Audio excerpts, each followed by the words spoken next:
Today I'm going to be doing a tea time chat with Colleen about my various adventures on public transit.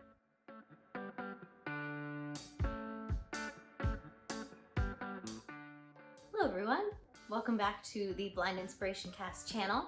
I am Colleen Connor, and next to me on my left is my seeing eye dog Joplin. She's a golden retriever yellow lab, and she has a dog bed on the couch, which is bad service dog etiquette. This is true. And as with most animal actors, you can never predict how they feel that day. So Joplin has decided to now lay at my feet like she's supposed to. So she's no longer in the shot. It's just me, guys. The bed on the couch was something that I decided after about 2 years of making sure that my seeing eye dog was not on any furniture, because I wanted to be able to be closer to her when I was hanging out on the couch or laid up on the couch. So she does have a bed on the couch. It is not proper service dog etiquette, mostly because with seeing eye dogs, they go everywhere with us, and you don't want them up on furniture. So this is the only piece of furniture that Joplin is allowed on, but she is allowed on the couch. So once again, thanks for coming back to the channel. Today I'm going to be doing a tea time chat with Colleen about my various adventures on public transit. Because I am blind, I have to take a lot of public transit, and I have 500 stories. However, here's just a few of my colorful life on public transportation. Beginning with a sip of my tea. Okay. First epic tale. I normally for work took the Metro rail system, which was in Washington, D.C. And any of you who've had orientation and mobility, or if you're familiar with the way that blind people get around and are trained to use their cane or their guide dog to go on specific routes to work or school, or so that we can independently travel. I did not have my guide dog at this point. I was just using my white cane with a red tip. And with the Metro, I took it every day and I knew my route. So I had to go into the station and then downstairs in order to get on the right train. So I'm walking and I make my sharp U-turn to get to the escalator that goes down. And the way that you sort of judge with a cane is I have my cane on what would be the top step of the escalator, and I place my hand on the railing. Well, it's not moving. So I realized the escalator has become stairs.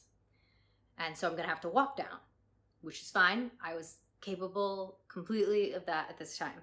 So I begin to step onto the non-moving escalator, and all of a sudden I hear from behind me, "No, no, no, escalator broken!" I'm not exaggerating this voice at all. Any voices that I do in this is because it is exactly what that person sounded like. It was like I had Dragon Ball Z coming at me. And this man sort of grabs me bodily, both arms, and pulls me backwards. And he's like, "No, escalator broken!" And I'm like, okay, what?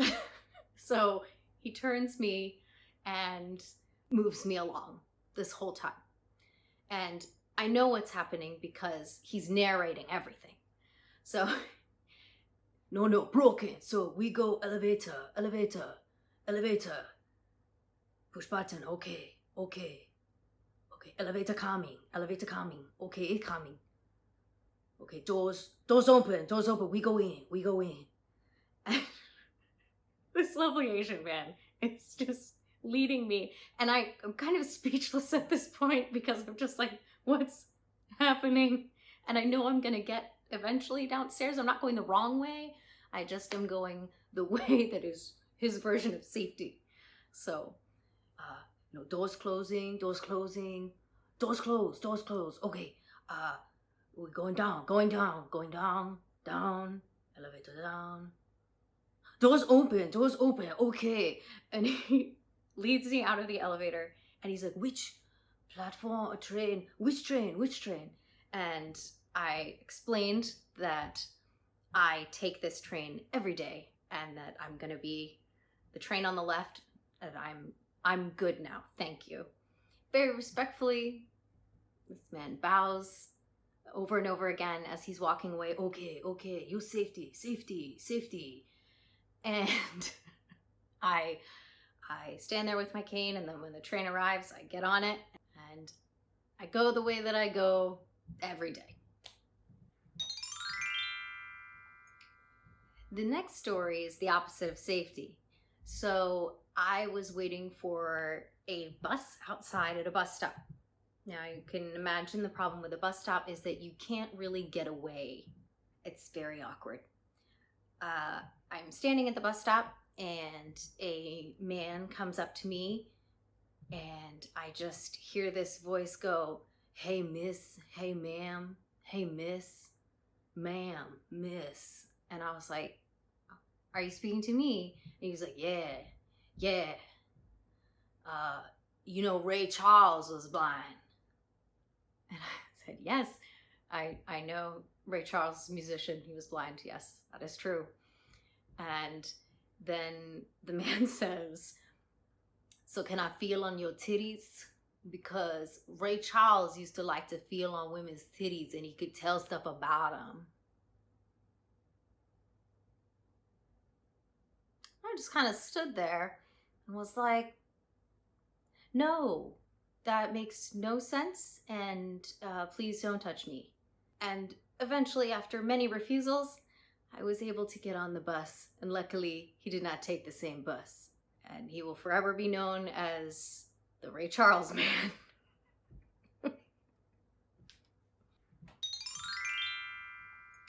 So the last story I will share with you today is sort of more uplifting for those in the disability advocacy community or righteous community. Hashtag nothing about us without us. Hashtag Spoonie Pride. So another time that I was in Washington, D.C., I, again, did not have Joplin at this time in my life, so I used my cane. My cane in particular, I could fold up into sections. So for this story, just picture me sitting on the metro. It's fairly crowded on the train.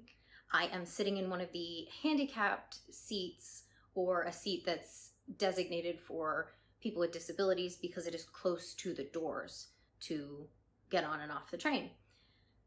I'm sitting in one of those seats and I have my backpack on my lap, my cane on my lap, my sunglasses are on because I have sensitivity to light with my remaining vision. And I was just sitting there waiting for my stop.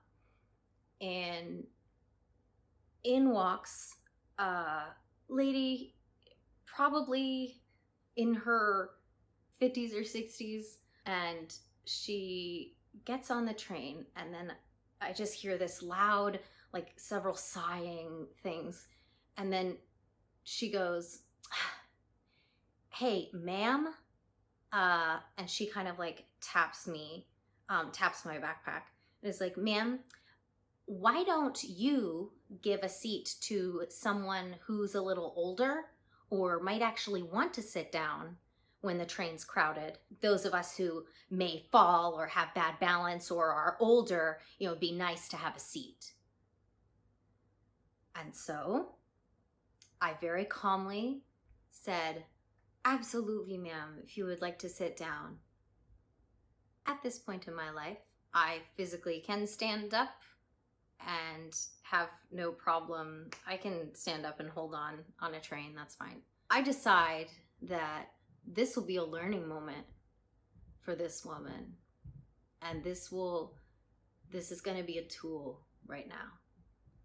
So I stand up and I sling my backpack around, and then I unfold my cane, which has an elastic band that snaps it together very quickly.